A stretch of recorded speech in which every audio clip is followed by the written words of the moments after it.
हिरण्यकशिपु ने विचार करा था कि मैं अमर बन जाऊं, हिरण्याक्ष ने यह विचार करा था कि मैं अमर बन जाऊं। अमर बनना कठिन है, अमीर बनना बहुत सरल है, पर अमर बनना कठिन है। पर शिव महापुराण की कथा कहती है कि अमर बनना भी सरल है।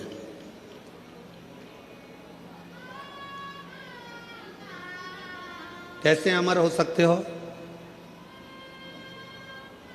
जीवन मानव का मिला है, कोई अच्छा कर्म कर कर चले जाओ।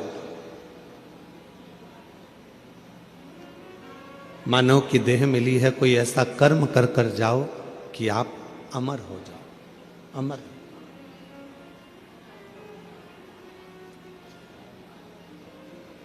आज संत श्री सतगुरुदेव श्री घासीदास बाबा जी की जयंती है। पूरे क्षेत्रवासियों को, संपूर्ण सतनामियों को और संपूर्ण क्षेत्रवासियों को जिनके हृदय में सत्य बसता है, ऐसे सभी सतनामियों के चरणों को नमन करते हुए संत श्री घासीदास बाबा की जयंती की पूरे विश्व को बहुत बहुत बधाइयाँ हो। बहुत बहुत। अमीर बनना सरल है, अमर होना कठिन है, पर शिव पुराण की कथा कहती है कि अमर होना भी सरल है। कैसे अमर हो सकते हो? जैसे संत शिरोमणि घासीदास बाबा जी ने क्या करा? भेदभाव को मिटाया।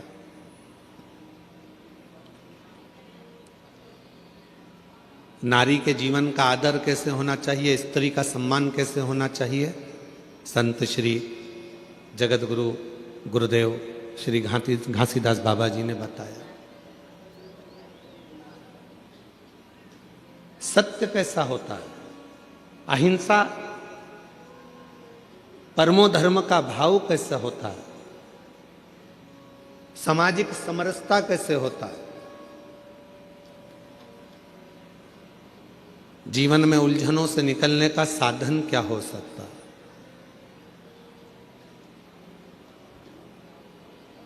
ऐसे कई संदेश संत श्री गुरु घासीदास बाबा जी ने दिए, जिसको सतनामी समाज अपने अंदर धारण करती है।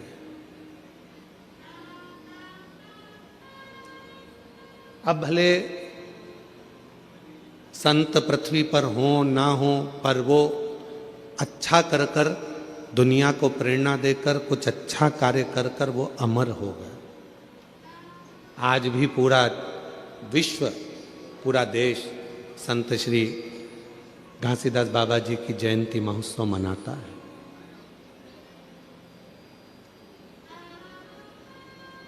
अमर होना इतना कठिन नहीं है। जरूरी नहीं कि हमारा शरीर अमर हो, हमारा शरीर रहे तो हम अमर माने जाएंगे।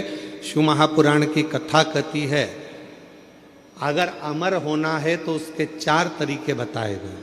उन 4 तरीकों में से कोई एक तरीका आपकी जिंदगी में उतार लो, आप अमर हो गए। कौन कौन अमर होना चाहता है? जम के तो बोलो। सब होना चाहते हो ना अमर? हम भी अमर होना चाहते हैं। ठीक है, 4 तरीके में से कोई सा भी एक तरीका अपनाना है जिससे आप और हम अमर हो जाए। पहला तरीका अपनाने के लिए तैयार हो जाओ। अपनी जिंदगी में एक वृक्ष, एक पेड़ जरूर लगाओ। आप चले भी जाओगे तो वह पेड़ अमर रहेगा। अमर होने के 4 तरीके बताए हैं। पहले नंबर का है वृक्षारोपण। अपने नजदीक में, अपने करीब में कोई अच्छी जगह पर एक वृक्ष लगाओ, उस वृक्ष की परवरिश करो और उस परवरिश को कर कर उस वृक्ष को लगाकर बड़ा करो। हम रहें चाहे ना रहें, वो पेड़ जब तक पृथ्वी पर रहेगा दूसरे को छाया देता रहेगा। लोग तुम्हें याद करते रहेंगे कि हमारे काका जी ने ये पेड़ लगाया था। ये अमर होने का तरीका है।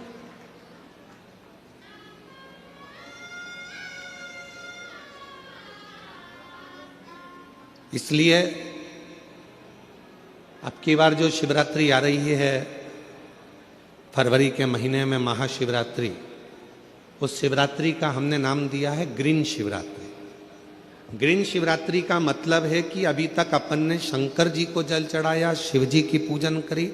इस वर्ष 2026 में महाशिवरात्रि के दिन सबको एक एक वृक्ष लगाना है, बेलपत्री का पौधा लगाना है, उसकी परवरिश करना है, उसको बड़ा करना है, जिससे आप और हम रहें चाहे ना रहें, पर वो बेलपत्री का वृक्ष जब बड़ा हो उसकी पत्तियां टूटकर शिव जी को समर्पित हों और हमारी ये पृथ्वी पूरी हरी भरी हो और लोगों को ऑक्सीजन की जरूरत ना पड़े, वेंटिलेटर की जरूरत ना पड़े, हमारा पूरा देश फिर ग्रीन हो, हरा हो और हरा भरा।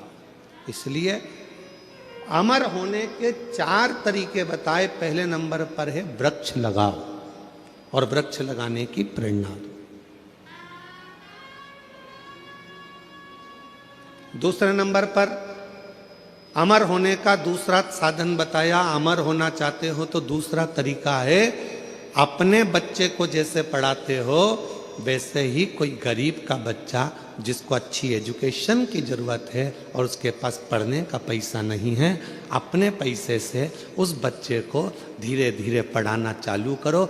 जब वो किसी अच्छे ओहदे पर जाकर बैठ जाएगा, समझ लेना कि आप अमर हो गए, आपकी जिंदगी अमर हो गई, आप अमर हो गए।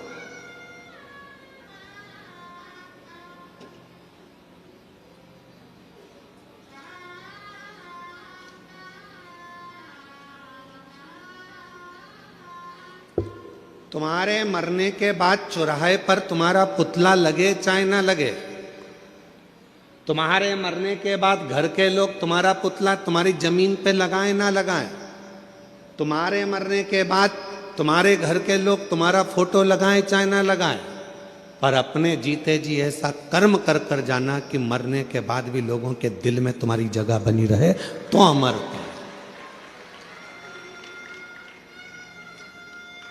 तो आप अमर, वरना अमरता का। तीसरे नंबर पर बताया कि हृदय की मिठास, प्रेम लुटाते चलो, प्रेम देते चलो, अमर। वो एक गीत की लाइन है ना, वो राम आए जो दीन दुखी, राह में आए जो दीन दुखी, सबको गले से लगाते चलो। ये माइक नहीं चल रहा है, बहाते चलो, प्रेम की गंगा बहाते चलो, प्रेम की गंगा बहाते चलो, जोत से जोत जलाते चलो, जोत से जोत जलाते चलो, प्रेम की गंगा बहाते चलो, प्रेम की गंगा बहाते चलो। राह में आए जो दीन दुखी, राह में आए जो दीन दुखी, सबको गले से लगाते चलो, सबको गले से लगाते चलो। तीसरा साधन है, अपने व्यवहार को मीठा रखिए, प्रेममय रखिए, स्नेहमय रखिए, अच्छा रखिए, व्यवहार श्रेष्ठ रखिए। और चौथा साधन बताया, अमर होने का चौथा साधन, अपने बच्चों को अच्छा संस्कार देकर चलिए। जब वो बच्चे अपने संस्कारों में ढल जाएंगे तो समझ लेना कि आप अमर हो गए आपके बच्चों के संस्कार के रूप में। कौन कौन अमर होना चाहता है? बोलो, हाथ उठाओ जल्दी से। होना चाहते हो अमर? 4 साधन में से कोई सा एक साधन ढूंढिएगा। या तो पेड़ लगाइए, या किसी बच्चे को शिक्षा अध्ययन कराइए, या अपने व्यवहार को सुधारिए, या अपने बच्चों को ऐसा संस्कारवान बना दो कि आप चले भी जाओ तो आपके बच्चे संस्कारित रहेंगे, तो आप अमर की अमर रहोगे।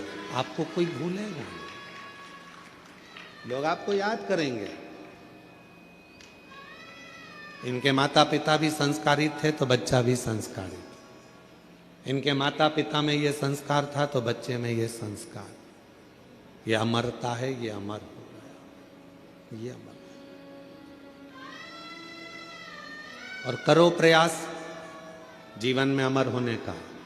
अमीर बनना सरल है पर अमर होना कठिन है। पर शिव महापुराण की कथा कहती है अमर होना भी सरल है। जिसने इन 4 में से कोई एक बात को अपनी जिंदगी में उतार लिया तो समझ लो कि वो अमर हो गया, वो अमर हो गया।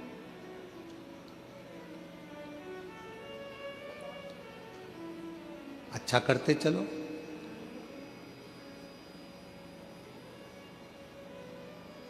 राह में आए जो दीन दुखी, राह में आए जो दीन दुखी, सबको गले से लगाते चलो, सबको गले से लगाते चलो। सबको स्नेह दीजिए, सबको प्रेम दीजिए, सबको करुणा कीजिए, सब पर वात्सल्यता रखिए।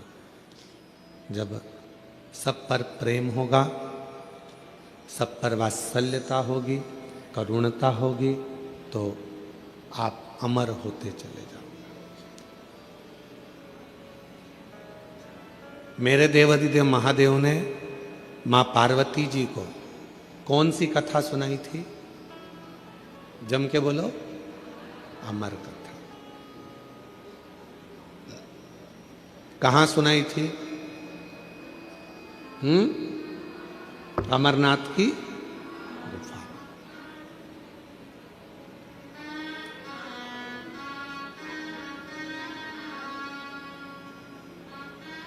सर्प को सुनाई थी क्या?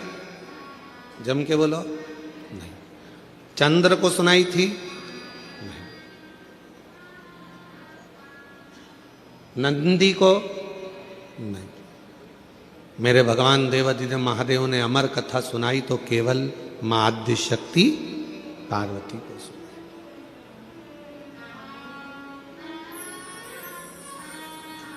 क्यों सुनाई? किस लिए सुनाई? क्या कारण पड़ गया था जो पार्वती को अमर कथा सुनाना पड़ी? उसका केवल एक कारण था, यह आद्य शक्ति पार्वती जगत की मां है, और मां यदि अमर हो गई तो ये राष्ट्र को अमर होने में कोई दिक्कत नहीं आएगी। संपूर्ण विश्व अमर हो जाएगा, संपूर्ण विश्व। कथा सुन। और अमर कथा क्या?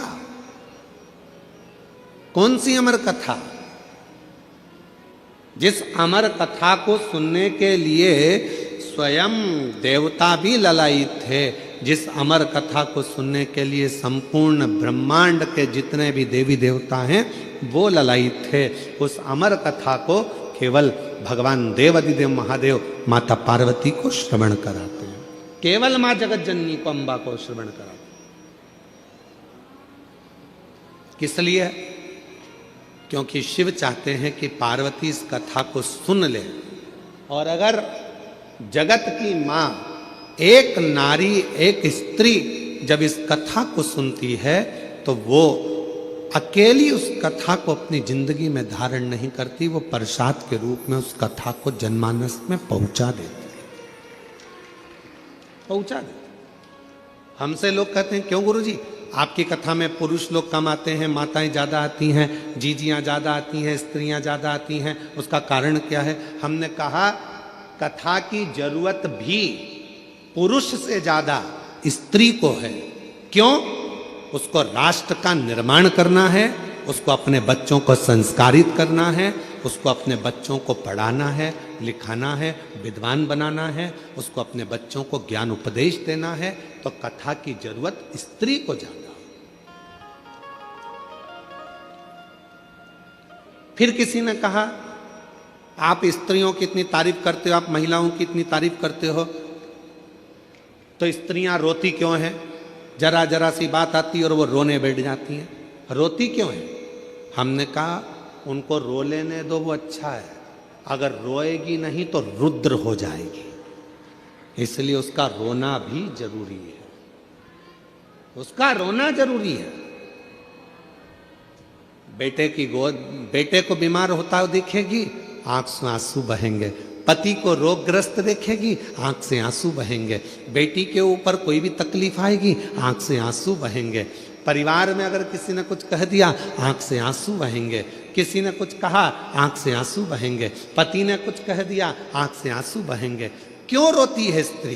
तो कहा उसके रोने दो, क्योंकि उसके रुदन में उसका भीतर का रौद्र स्वरूप बह जाता है।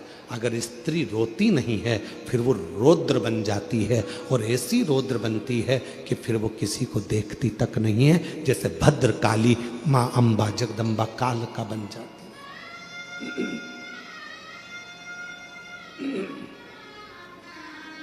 फिर वो भद्रकाली वो काल का बन।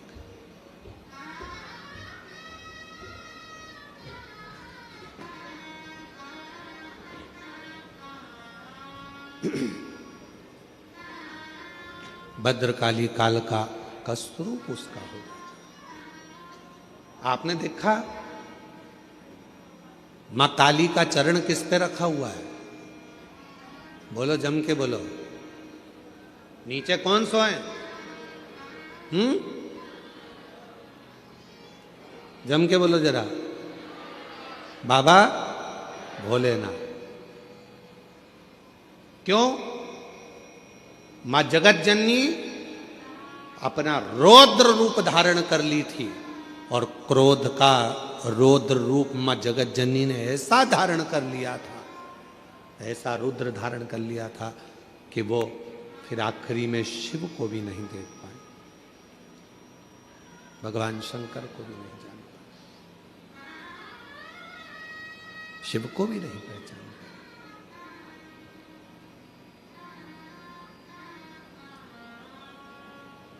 तो अमर कथा पार्वती जी को, अमर कथा केवल जगत जननी जगदम्बा अम्बा पार्वती को सुनाई दी। हाँ, कथा एक स्त्री के जीवन में जब आती है तो वो कथा को जनमानस को परोस देती, परोस।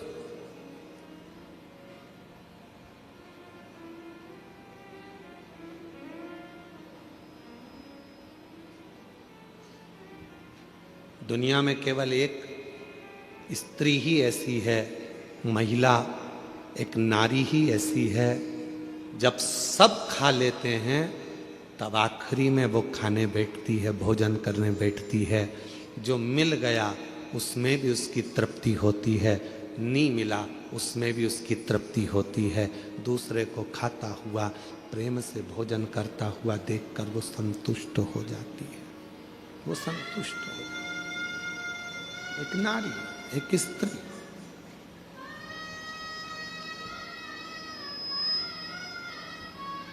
कल कथा चल रही थी भगवान देवादिदेव महादेव के मंथन की, और मेरे भोले बाबा ने कंठ में विष को रख लिया था और मां पार्वती जी ने उसको रोक लिया था अंदर उतरने से पहले।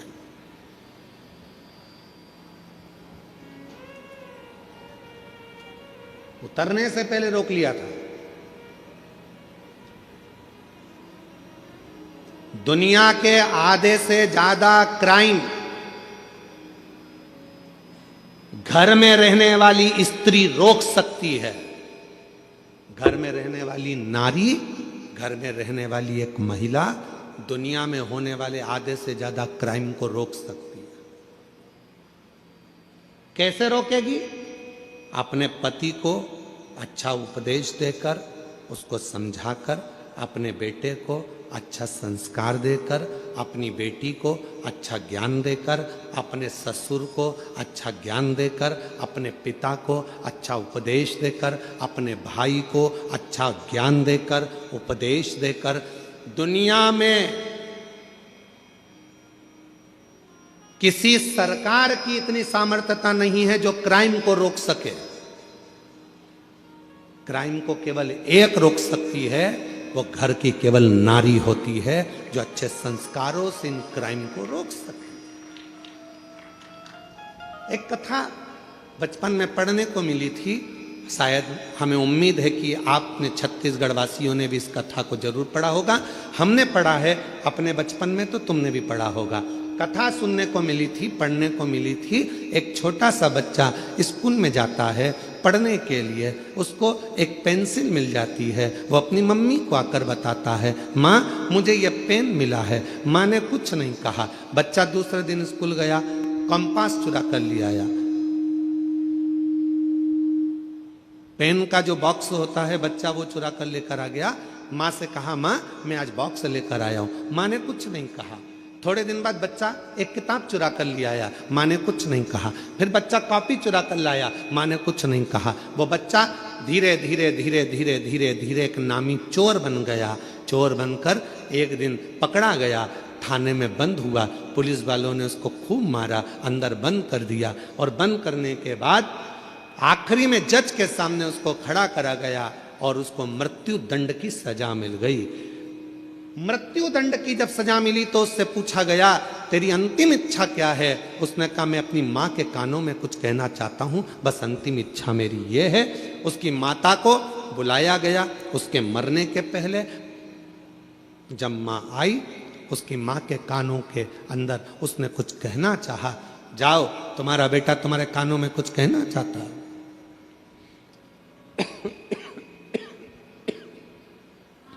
माँ ने कान आगे करा। बच्चे ने गला पकड़ रहा है माइक भाई। बच्चे ने मां के कानों को पकड़ा दांतों से।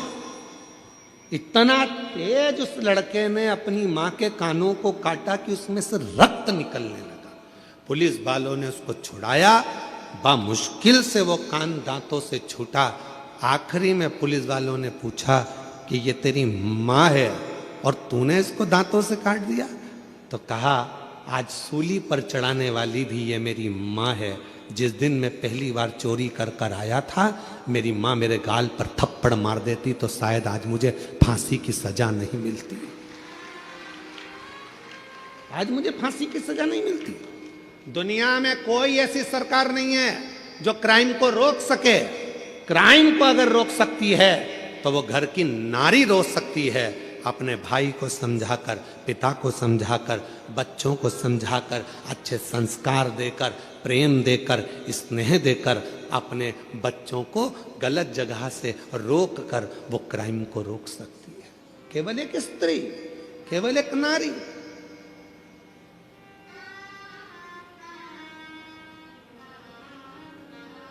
उसको रोकना कठिन है, परंतु मां रोक सकती है, स्त्री रोक सकती है, नारी रोक सकती है।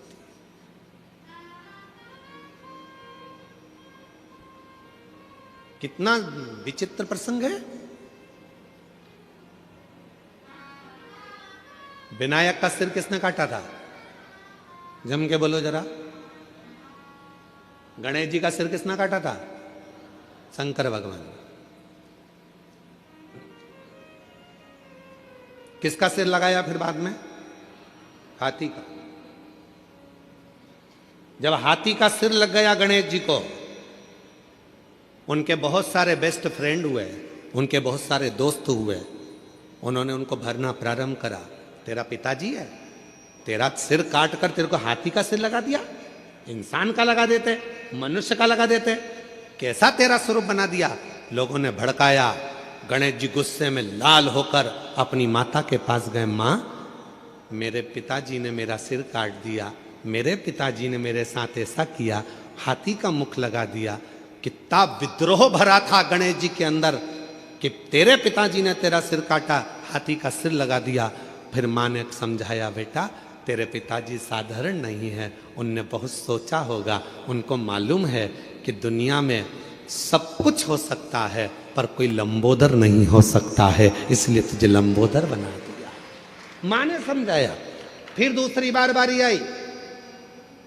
कार्तिकेय को बैठने के लिए मोर मिल गया, शिव जी को बैठने के लिए नंदी मिल गए, माँ जगत जननी को बैठने के लिए शेर मिल गया, सारे देवी देवता अच्छे अच्छे वाहन पर बैठ गए। आखिरी में गणेश जी को छोटा सा चूहा दे दिया। फिर दोस्तों ने भर दिया। माँ, पिताजी को तो देखो, मेरे लिए चूहा दिया, दिख रहा था मेरा इतना बड़ा शरीर है, बैठने के लिए कोई अच्छा वाहन देना था, इतना छोटा सा चूहा दे दिया। माँ ने समझाया बेटे को। बेटे के अंदर विद्रोह उत्पन्न हो रहा था।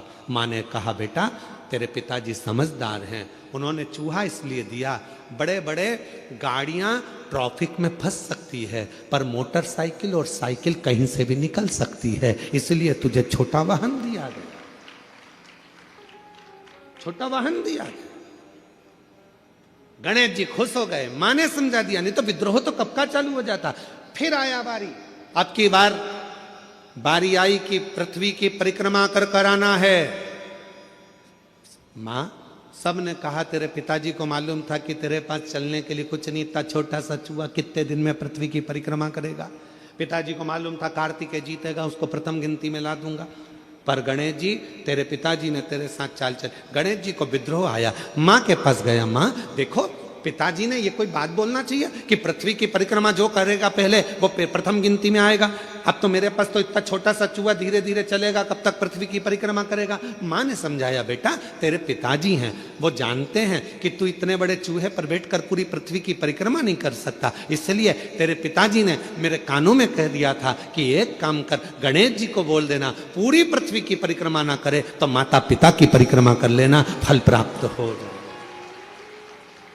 जब जब व्यक्ति के दिल में विद्रोह उत्पन्न होता है, जब जब व्यक्ति गलत सोचता है, गलत विचार लाता है, अगर घर की स्त्री, घर की नारी, घर की महिला, घर की माँ, घर की बेटी, घर की बहन, घर की भाभी, घर की बुआ, घर की चाची, घर की काकी, घर की मामी, घर की स्त्री जब उसको समझाती है तो कोई पुरुष कोई गलत काम करने के लिए जा नहीं सकता।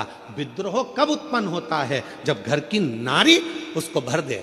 देख लो तुम्हारे भाई को, देख लो तुम्हारे मामा को, देख लो, जब अंदर इतनी ईर्ष्या भर दी जाती है कि पुरुष फिर क्राइम करने को आगे बढ़ जाता है और तलवार लेकर, चक्कू लेकर दौड़ पड़ता है।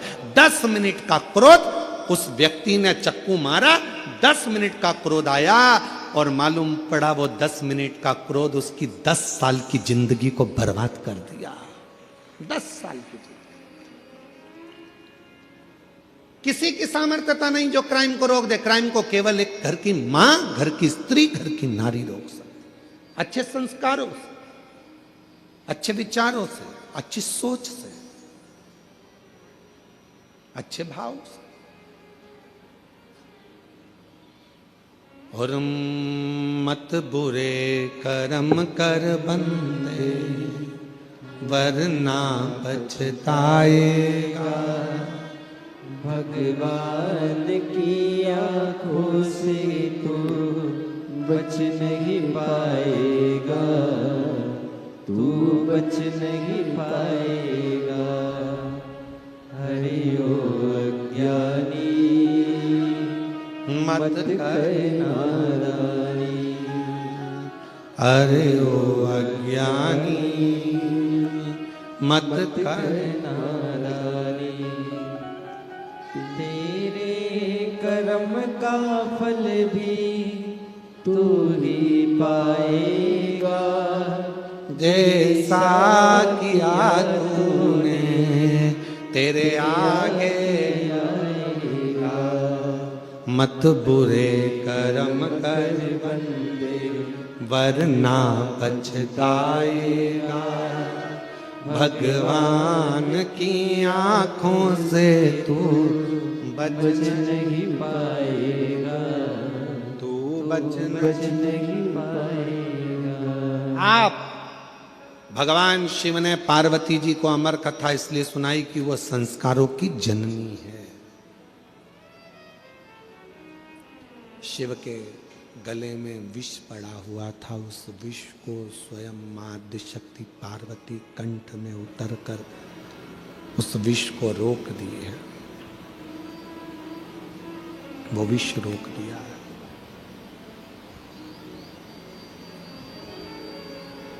अगर वो विष नीचे उतर जाता तो भगवान शंकर जी के प्राण, क्योंकि हलाहल विष था, हलाहल विष, शिव के प्राण जा सकते थे। पार्वती जी कंठ पर बैठ गई और विष को नीचे नहीं उतरने दिया। विष नीचे नहीं उतरा।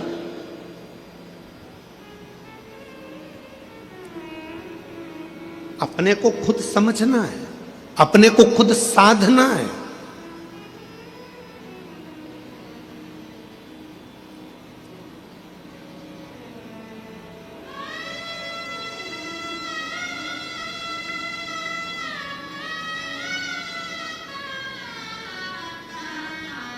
जब हम अपने आप को साधेंगे, अपने आप को समझेंगे, तो दुनिया में समझने वाले सब हो जाएंगे।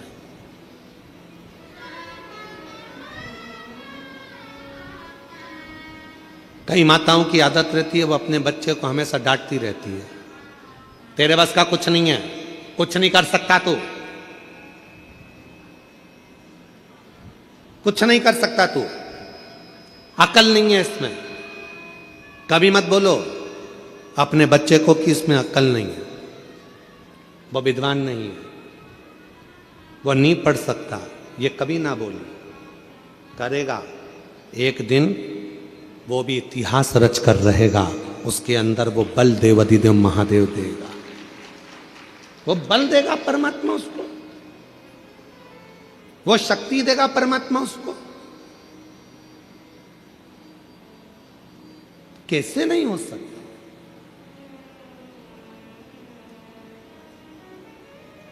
एक पत्र है, अच्छा है।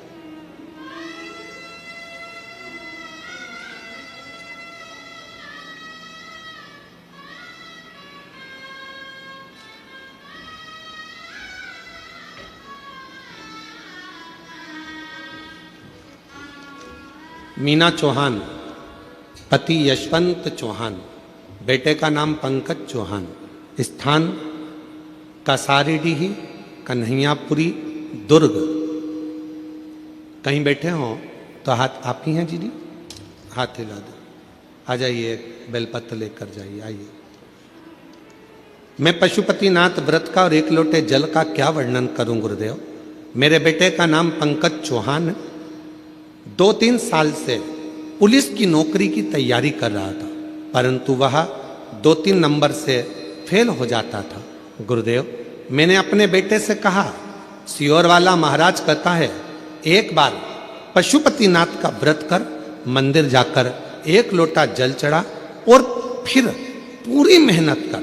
सियोर वाला बाबा कहता है कि अपनी मेहनत को 4 गुना कर, परिश्रम इतना करना, रात दिन मेहनत करना, रिजल्ट भोले बाबा अच्छा देगा। मेरा बेटा मंदिर जाना प्रारंभ करा, पशुपति व्रत किया और एक लोटा जल चढ़ाता। फिर वह बाबा की ऐसी कृपा हुई, उसने एग्जाम दिया और बाबा की कृपा से 16/12/2025 को बाबा की कृपा से जो उसने पूर्व में एग्जाम दिया था उसमें उसने क्लियर करा और 16/12/2025 को उसका ज्वाइनिंग लेटर आ गया और मेरे बेटे का पुलिस में नौकरी लग गया। मैं बाबा को प्रणाम करने के लिए यहाँ आई, बाबा को नमन करने के लिए।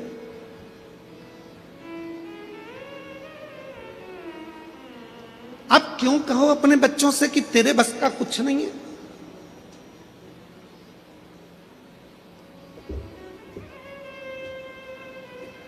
कभी अपने बच्चे से मत कहो कि तेरे बस का कुछ नहीं है।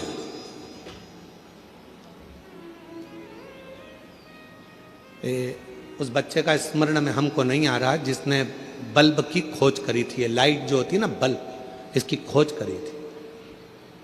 तो उसके स्कूल से उस बच्चे के लिए लिखकर एक लेटर दे दिया गया था और कह दिया था तुम्हारा ये बच्चा बहुत ज्यादा विद्वान नहीं है, अक्ल नहीं है, मूर्ख है, इस बच्चे को तुम अब कभी स्कूल मत भेजना, इसको निकाल दिया गया। माँ को लाकर लेटर दिया तो माँ ने पढ़ा, बच्चे ने पूछा माँ इसमें क्या लिखा है, माँ ने कुछ नहीं बताया, कहा तुम्हारा बेटा पढ़ने में बड़ा होशियार है, हमारा स्कूल इस बच्चे के लायक नहीं है, बच्चे के लायक हमारा स्कूल नहीं है। बच्चे ने कहा माँ फिर मैं कहाँ पढ़ूंगा? माँ ने कहा तू मेरे पास पढ़ना, घर में पढ़ना। माँ ने अपने बच्चे को इतना पढ़ाया, इतना विद्वान बनाया कि वो बच्चा खुद एक अच्छा साइंटिस्ट बनकर बल्ब की खोज कर लेता है और पूरे विश्व को प्रकाशमय कर देता है। जब मां मर गई, माता के प्राण चले गए, उसने अलमारी खोली, माता की अलमारी में से डब्बा निकला, डब्बे में से वो लेटर निकला जो उसको स्कूल में दिया गया था। उस लेटर को जब उस बच्चे ने पढ़ा तो उसमें लिखा था कि आपका बच्चा विद्वान नहीं है, उसमें गुण नहीं है पढ़ने के, वो बहुत कमजोर है, हमारा स्कूल इसको नहीं पढ़ा सकता, इसको घर ले जाओ, हमारे स्कूल से इस बच्चे की हम टीसी निकाल रहे हैं, इस बच्चे को दे रहे। पर माँ ने उसको विद्वान बना, माँ ने उसको विद्वान।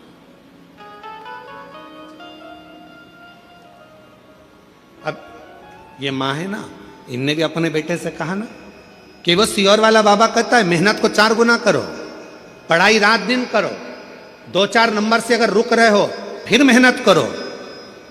और इतनी मेहनत करवाई अपने बेटे से कि आज बेटे का पुलिस में सिलेक्शन हो गया। एक बार जोरदार ताली, बधाई, एक बार जोरदार ताली बजाओ, खूब खूब बधाई आपको। एक माँ, एक घर की स्त्री, एक घर की नारी कभी ना कहे अपने बच्चों से कि इसमें विद्वत्ता नहीं, इसमें ज्ञान नहीं, ये कुछ नहीं कर सकता, करेगा।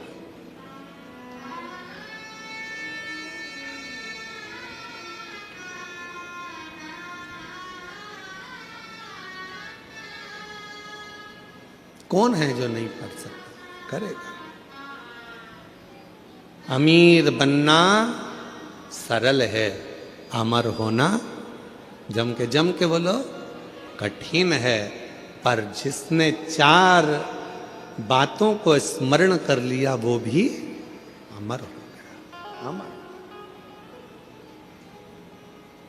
अमर होने के लिए कुछ नहीं कर सकते तो एक काम तो जरूर करना। क्या करना है अपने को? एक पेड़ लगाना, वृक्षारोपण करना, भारत की भूमि को फिर ग्रीन करना, हरा भरा करना, फिर करना, अमर होना। पार्वती जी कंठ में पहुंच गई और मां आद्य शक्ति पार्वती जी ने कंठ में जाकर विष को रोक दिया, विष को रोका। विष रुका है। अगर मां नहीं पहुंचती तो विष नीचे उतर जाता। मां ने उसको कंठ पर रोक दिया,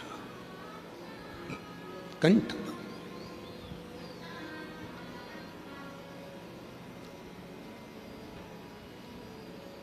मेरी जीजियों, मेरे जीजाओं, मेरी बेटियों, बेटाओं, मेरे बुजुर्ग माँ बाप, एक बात का स्मरण अपने अंदर रखिएगा।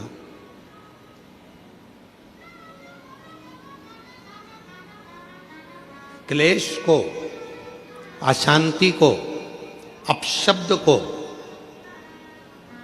बेकार विचारों को, बेकार सोच को आप घर के बाहर रखिए, घर के भीतर नहीं, घर के भीतर नहीं।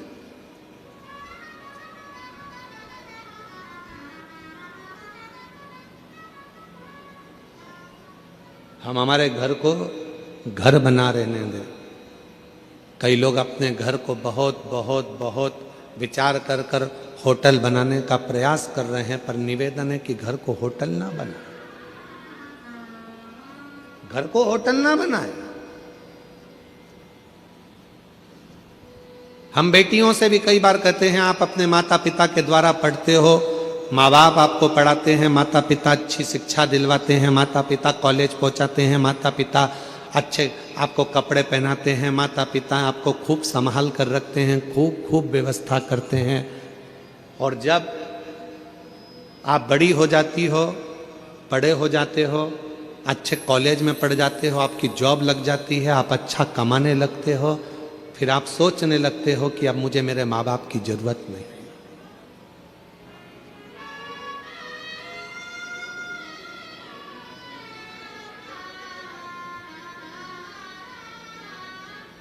हमने एक बात पहले भी कही थी, आज फिर कहते हैं, ये जितनी अदालत में शादियां हो रही हैं, हम उसका विरोध कभी नहीं करते, हम नहीं करते। खूब करो, अदालत में शादी करो, मना नहीं है, कोर्ट मैरिज करो, मना नहीं है, पर कोर्ट में भी जहां जहां पर बेटा बेटी अपनी शादियां करते हैं, उस जगह पर एक नियम लागू होना चाहिए कि तुम्हारी शादी में तुम्हारे माँ बाप का होना जरूरी है। बाप का घर, पिता का घर, माँ का घर कोई होटल नहीं है कि तुम रहे, बचपन निकाला, पढ़ाई करी, माँ बाप का खर्चा करा, खूब पढ़े, अच्छे कपड़े पहने, माँ बाप ने अच्छे कॉलेज में पढ़ाया, स्कूल में पढ़ाया, विद्वान बनाया, सर्विस लगाई, नौकरी लगाई, बाहर शहर में भेज दिया, और बाद में जब तुम्हारा संबंध का समय आया तो तुमने अपने माँ बाप के चेहरे पर कालिक पोंछ दी और तुम चले गए शादी करने के लिए।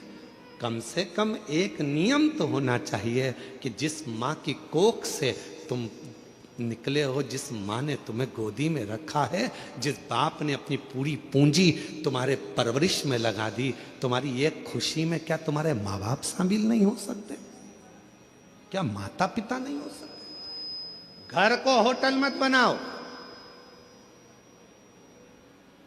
घर होटल नहीं है कि यहां बड़े होगे और बाद में मन का करोगे, नहीं। प्रत्येक बेटी को नियम लेना चाहिए, चाहे किसी भी कॉलेज में पढ़े हो, किसी भी स्कूल में पढ़े हो, कितनी भी उच्च पद पर बैठकर तुम नौकरी कर रहे हो, पर कितने भी तुम्हारे फ्रेंड बन जाएं, कितने भी दोस्त बन जाएं, किसी की बॉडी देखकर, किसी की गाड़ी देखकर और किसी विधर्मी के चक्कर में ना आकर निर्णय देना कि शादी तो मैं अपने माँ बाप के कहने पर करूंगी, चाहे कुछ भी कर दो।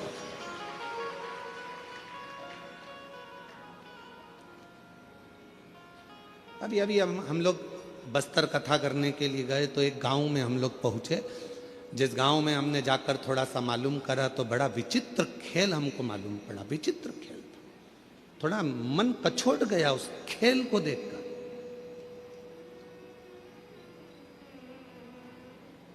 कि गांव की साधारण बेटियों को सामान बेचने के बहाने साइकिल पर, मोटरसाइकिल पर सामान रखते हैं, तिलक लगाते हैं, कंठी पहनते हैं, सामान बेचने के बहाने आते हैं और गांव की भोली भाली बेचारी बेटियों को अपने झांसे में लेकर उससे विवाह कर लेते हैं, और बाद में लव जिहाद तो करा ही करा, पर साथ में लैंड जिहाद भी करा, उसको अपना बना लिया, और उसकी जो प्रॉपर्टी थी, उसकी जो जमीन थी, उसको भी अपना बना लिया। ये भी चल रहा है।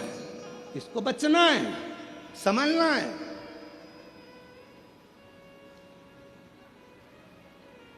वो लव जिहाद का शिकार तो हुई, साथ में लैंड जिहाद का भी शिकार हो रही है।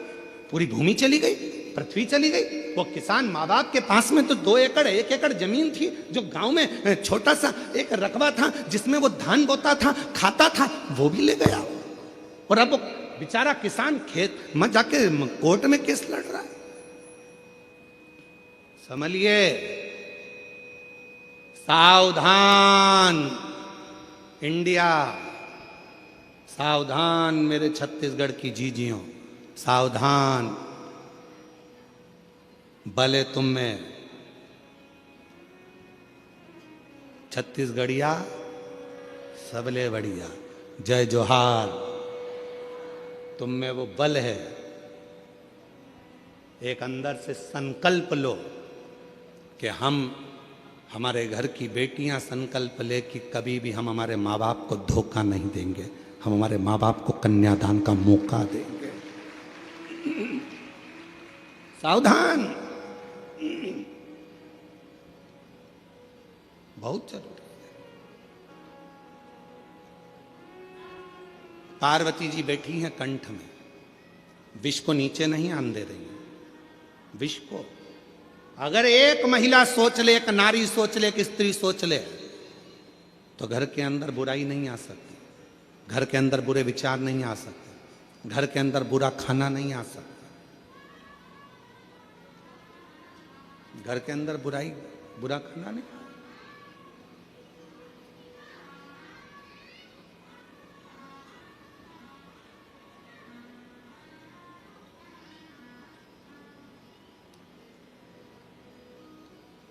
बुराइयां किसके घर में प्रवेश करती हैं?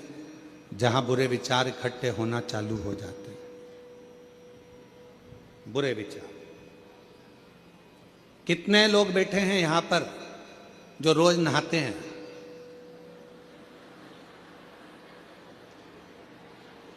अरे हाथ तो उठाओ, सब नहाते हो? चलो रखो, बहुत अच्छी बात।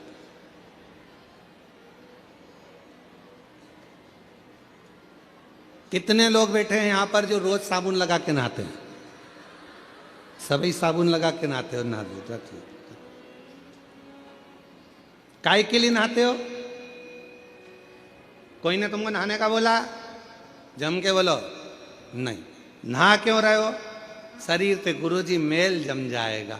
एक दिन नहीं नहाएंगे फिर मेल जमेगा, 2 दिन नहीं नहाएंगे फिर मेल जमेगा, 3 दिन नहीं नहाएंगे फिर मेल जमेगा। इतना मेल जम जाएगा तो जरा सा पानी डले ने यूं रगड़ो तो बत्ती बत्ती निकले, बत्ती बत्ती ऐसी। और इतना मेल जम जाए तो यहां रगड़ो नहीं तो ही बत्ती दिखे दादा, तो ही बत्ती। इसलिए नहाना, बोलो बोलो, जरूर। रोज का मेल रोज साफ होना चाहिए। उसी तरह याद रखना, अपने घर में अगर थोड़ा सा भी गंदगी आना चालू हो जाए, कोई मदिरा का पान करने लगे, कोई गलत भोजन करने लगे, गलत विचार लेकर आ रहा है, उसी दिन मेल को साफ कर दो, वरना वो मेल जम जाएगा, मेल जम जाएगा, वो मेल जमेगा। काय से आए हो आप लोग यहां पर कथा सुनने के लिए? पैदल, मोटरसाइकिल से, 4 व्हीलर गाड़ी से, बस से? बोलो तो जम के। मान लो बीच में मोटरसाइकिल खराब हो गई या उसका पेट्रोल डीजल खत्म हो गया, तो क्या करोगे उसमें? नली का पानी डाल लोगे? अरे बोलो तो जम के। नहीं, अगर नली का पानी डाल लो तो मोटरसाइकिल चले कि नहीं चले? अरे बोलो तो नहीं चले। क्या करेगी वो? अटक जाए। चलेगी क्या मोटरसाइकिल? नहीं चले। कौन बोल रहा है? नहीं, इधर से एक छोटा बच्चा बहुत प्रेम से बोल रहा है। कौन बोल रहा है? हाँ, आजा, दौड़ के आजा मेरे पास, आजा, दौड़िया, तू भी आजा, आजा, दौड़ के, जल्दी दौड़ के आजा।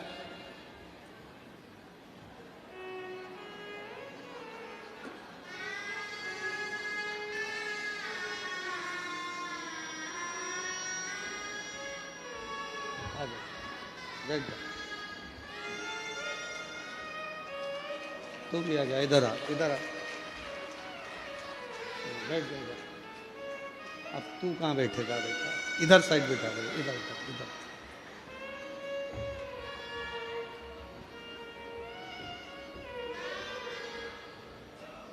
बेटा इसको बैठ जा, बैठ जा, बैठ जा। नहीं बैठना, इसको उतार दे, उतार दे, इसको उतार दे। नहीं, गिर जाएगी, इसको उतार, इसको उतार, बिठा, तू बैठ जा इधर। हाँ मोटरसाइकिल नाली के पानी से चलेगी? नहीं जम के बोलो जरा। नहीं नहीं चलेगी। गाड़ी नाली के पानी से चलेगी? नहीं नहीं चलेगी। तो ये शरीर दारू से चलेगा? नहीं नहीं चलेगा। चलेगा? नहीं नहीं चलेगा। अच्छी गाड़ी चलाना है तो अच्छे पेट्रोल की जरूरत है, और शरीर को अच्छा रखना है तो अच्छे भोजन और पानी की जरूरत है। इसमें गटर का पानी मत डालो। नाली का पानी, ये दारू का जो नशा है, ये गंदा नाली का पानी है। क्या है वो? पानी गंदा नाली का पानी पानी है। जरा साथ में बोलो। दारू क्या है? गंदा नाली का पानी है। इसको किसी को भी पीना नहीं चाहिए, नहीं पीना चाहिए। इसलिए क्या करना चाहिए? शिव कथा सुनो, गाड़ी भी चलाओ, होशियारी से चलाओ, सीट बेल्ट बांध के रखो, और नशे में रहकर गाड़ी भी मत चलाना, और अहंकार के नशे में घर भी मत चलाना। बर्बाद हो जाओ, बर्बाद हो जाओ। बोलो हार हार। चलो लो, तुम दोनों ने अच्छी कथा बाची, जोरदार। चलो सम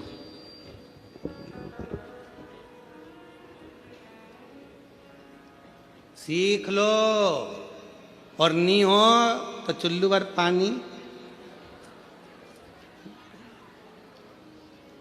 इतने इतने से बच्चे सीख दे रहे हैं कि गंदी नाली का पानी मत पियो।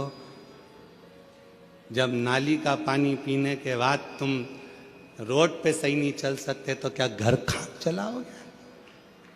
समझ जाओ, थोड़ा सतर्क हो जाओ, सावधान सावधान। छत्तीसगढ़ पुलिस तो हमेशा एक अभियान चलाती है नशा मुक्ति के लिए, और आज से नहीं, हमको यहाँ आते आते कई साल हो गए। हम जब से यहाँ आ रहे हैं तब से हम देख रहे हैं कि छत्तीसगढ़ पुलिस एक नशा मुक्ति के लिए एक अभियान चलाती है। एक बार छत्तीसगढ़ पुलिस के लिए भी जोरदार ताली बजाकर साधुवाद। नशे से मुक्त हो। आज जरा जरा से नव युवक बेटा बेटी नशे में ग्रसित हो रहे हैं। फिल्मों का निर्माण ऐसा हो रहा है जिनमें बेटा बेटियों को भी नशे में धुत बताया जा रहा है, प्रेरणा दी जा रही है कि आप भी नशा करो, और नशे से मुक्त हो। नशे से आपका परिवार ठीक नहीं चल सकता, श्रेष्ठ नहीं चल सकता। आज संत श्री गुरुदेव घासीदास बाबा जी की जयंती महोत्सव पर जितने बैठे हो और जितने विश्व के लोग इस पवित्र शिव महापुराण की कथा को सुन रहे हैं, संत श्री घासीदास बाबा जी ने अपनी प्रेरणा में कहा है, सतनामी समाज को प्रेरणा दी है, अपनी समाज को प्रेरणा दी और जनमानस को प्रेरणा दी है कि नशे से मुक्त होना। इसलिए आज सारा जगत इस कथा के माध्यम से अंदर संकल्प करे कि आज के बाद कभी भी हम जिंदगी में किसी गलत व्यसन को धारण नहीं करेंगे। आज से हम व्यसन का त्याग करते तो समझो कि संत श्री गुरुदेव घासीदास बाबा जी की जयंती हमने मनाई। गलत विचारों को छोड़िए, गलत सोच को छोड़िए। मां जगत जननी पार्वती जी कंठ में बैठ गई, विष को नीचे नहीं उतरने दिया। विष नीचे ना आए।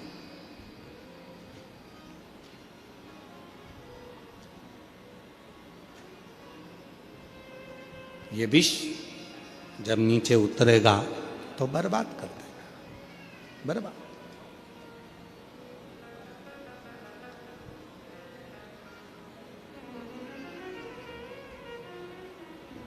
अपने भीतर शिव तत्व को उतारने का प्रयास करो, अपने भीतर।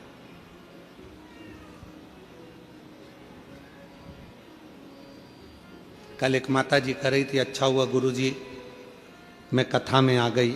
हमने पूछा क्यों माँ, क्या हो गया?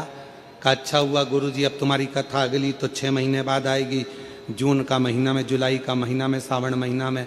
कम से कम उस बीच में छत्तीसगढ़ की इस पवित्र कथा में नकपुरा में 5 दिन की कथा सुनकर मेरे जीवन को तो सार्थक कर लिया। शिव तत्व को धारण करिए, भगवान शंकर की अविरल भक्ति को धारण करिए। और जो जैसी भावना लाया वो वैसा ही फल पाया, नहीं खाली उसे लौटाया वो मन ही मन हर्षाया, और कर दिया माला माल काशी वाले, लुटा दिया भंडार काशी वाले। ये शिव उपासना का एक फल है, आपका विश्वास, आपका भरोसा, आपकी दृढ़ता, भरोसा।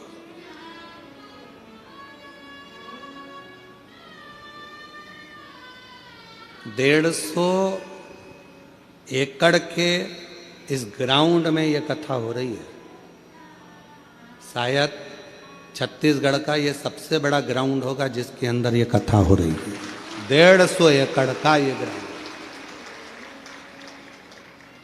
और पंडालों के बाहर इधर भी देख लो, उधर भी देख लो, उधर भी देख लो, जहां तक देखोगे वहां शिव भक्त ही शिव भक्त बैठे हैं। और मेरी जीजियां कितने भाव से, धूप भी हो रही है, अपना छाता, अपनी पानी की 2 बाटल, अपने बिछाने का आसन अपने साथ लेकर चलती है, बैठ जाती है, अपना टेंट खुद लगाती है, कथा सुनती है और भगवान का भजन करती है। कोई मत, अपनी सादगी से, अपनी सादगी।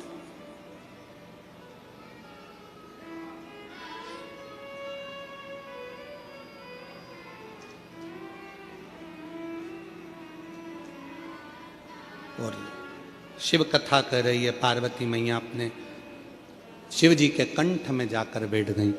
जब मां जगत जननी कंठ में जाकर बैठी, मां पार्वती विश्व को संभाल रही थी, तभी माता पार्वती ने अपनी 10 विद्याओं को प्रकट किया। और 10 विद्या में से एक विद्या मां तारा देवी को प्रकट कर लिया। मां तारा देवी ने देखा शिव तो करहा रहे थे, कंठ पर जब विष पड़ा हुआ था, शंकर भगवान करहा रहे थे, और जब करहा रहे थे तो मां तारा देवी ने उसी समय पर मां सरस्वती का आवाहन किया, और तारा देवी के ही एक अंश भाव से, मां जगत जननी के अंश भाव से मां सरस्वती जैसे ही प्रकट हुई, कंठ में बैठ गई, बैठकर स्वर की नाद करने लगी। स्वर की, देखिएगा जरा, 2 हुए हैं, एक शंकर भगवान का भक्त और एक स्वयं देवाधिदेव महादेव। 2 हुए हैं जिन्होंने दर्द में भी गीत गाया,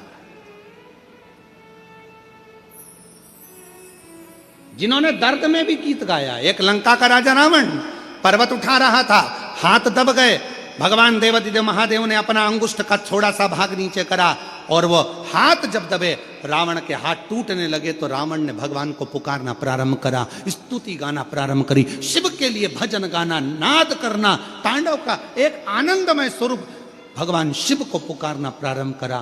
तो भगवान शंकर पीड़ा में भी भजन गुनगुना रहे थे, तो शिव की कृपा हो गई। अभी शंकर भगवान के कंठ में विष है, पार्वती माता ने झेल लिया, तारा देवी ने, आद्य शक्ति ने, विद्या ने स्वयं मां सरस्वती को विराजमान कर दिया, और कहा कि तुम स्वर भरिए, इस नाद से पूरी पृथ्वी, पूरा ब्रह्मांड हिलने लगेगा, ये पूरा ब्रह्मांड कांप जाएगा, पूरा ब्रह्मांड।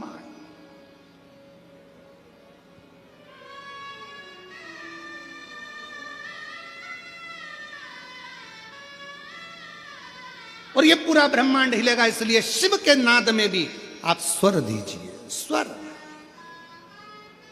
और सत्यता है मेरी जीजियों, अगर शिव महापुरुष